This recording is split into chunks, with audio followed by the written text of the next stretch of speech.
Your excellency chancellor Karl Nehammer, दोनों देशों के डेलीगेट्स, मीडिया के साथियों, नमस्कार।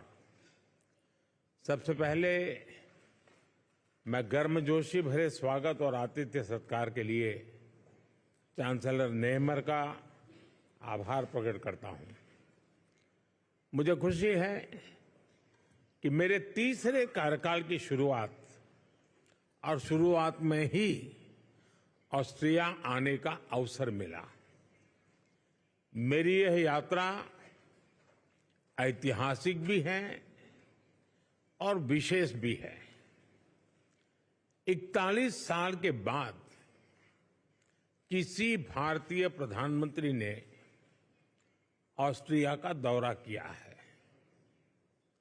ये भी सुखद संयोग है कि ये यात्रा उस समय हो रही है जब हमारे आपसी संबंधों के 75 साल पूरे हुए हैं। फ्रेंड्स, लोकतंत्र और रूल ऑफ लॉ जैसे मूल्यों में साझा विश्वास हमारे संबंधों की मजबूत नींव है। आपसी विश्वास और शेयर्ड इंटरेस्ट से हमारे रिश्तों को बल मिलता है।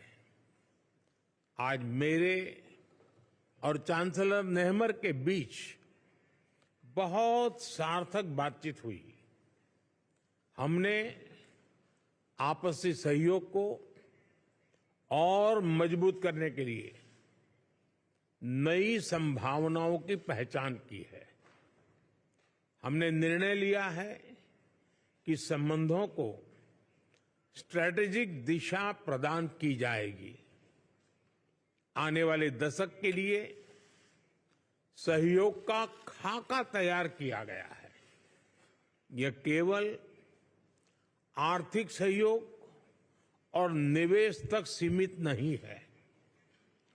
इंफ्रास्ट्रक्चर विकास, innovation, renewable energy, hydrogen, water and waste management, artificial intelligence, quantum जैसे क्षेत्रों में एक दूसरे के सामर्थ्य को जोड़ने का काम किया जाएगा। दोनों देशों की युवा शक्ति और आइडियाज को कनेक्ट करने के लिए स्टार्टअप ब्रिज को गति दी जाएगी। मोबिलिटी और माइग्रेशन पार्टनरशिप पर पहले से समझौता हुआ है। यह लीगल माइग्रेशन और स्किल्ड वर्कफोर्स की मूवमेंट में सहयोग देगा। सांस्कृतिक और शैक्षणिक संस्थाओं के बीच आदान प्रदान को बढ़ावा दिया जाएगा। फ्रेंड्स, ये हॉल जहां हम खड़े हैं बहुत ही ऐतिहासिक है। 19वीं सदी में यहां ऐतिहासिक वियना कांग्रेस होस्ट की गई थी। उस कॉन्फ्रेंस ने यूरोप में शांति और स्थिरता को दिशा प्रदान की थी। मैंने और चांसलर नेहमर ने विश्व में चल रहे विवादों, चाहे यूक्रेन में संघर्ष हो या पश्चिम एशिया की स्थिति, सभी पर विस्तार में बात की है। मैंने पहले भी कहा है कि यह युद्ध का समय नहीं है।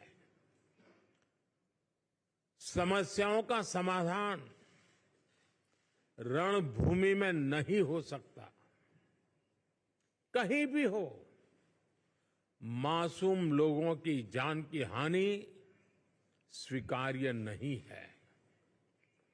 भारत और ऑस्ट्रिया शांति और स्थिरता की जल्द से जल्द बहाली के लिए डायलॉग और डिप्लोमेसी पर बल देते हैं। इसके लिए हम दोनों मिलकर हर संभव सहयोग देने के लिए तैयार हैं। फ्रेंड्स, आज मानवता के सामने क्लाइमेट चेंज और आतंकवाद जैसी चुनौतियों पर भी हमने विचार साझा किए। क्लाइमेट के विषय में अंतर्राष्ट्रीय solar alliance, कोalition for disaster resilient infrastructure, biofuel alliance जैसी हमारी पहलों से जुड़ने के लिए हम ऑस्ट्रेलिया को आमंत्रित करते हैं। हम दोनों आतंकवाद की कठोर निंदा करते हैं। हम सहमत हैं कि ये किसी भी रूप में स्वीकार्य नहीं है। इसको किसी तरह भी जस्टिफाई नहीं किया जा सकता। हम संयुक्त राष्ट्र संघ और अन्य अंतर्राष्ट्रीय संस्थाओं में रिफॉर्म के लिए सहमत हैं ताकि उन्हें समकालीन और इफेक्टिव बनाया जाए। फ्रेंड्स, आने वाले महीनों में ऑस्ट्रिया में चुनाव होंगे। मैं लोकतंत्र की जननी और विश्व के सबसे बड़े लोकतंत्र भारत के लोगों की ओर से चांसलर नेहमर और ऑस्ट्रेलिया के लोगों को अनेक अनेक शुभकामनाएं देता हूं। कुछ देर बाद हम दोनों देशों के सीईओ से मिलेंगे। मुझे ऑस्ट्रिया के माननीय राष्ट्रपति जी से भी मिलने का सौभाग्य मिलेगा। एक बार फिर मैं चांसलर नेहमर के प्रति उनकी मित्रता के लिए आभार प्रकट करता हूं और भारत यात्रा करने के लिए मैं आपको निमंत्रित करता हूं। बहुत बहुत धन्यवाद।